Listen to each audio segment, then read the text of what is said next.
In this video, we will go over the different view modes and export features in CaseGuard. Let's go ahead and add a file. Let's make some redactions so that we can see the features.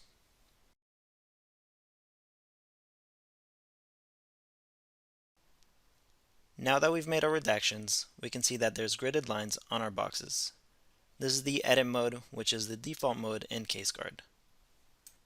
We also have edit mode view, which takes away the gridded lines so that you can better see what's behind the box. And we have preview mode, which gives you a glimpse of what the final exported version will look like. And show original, which will show the document without any redactions. Let's go back to the edit mode and export. From here, we have the option to export in review mode, as well as give a password in case we are sharing sensitive information.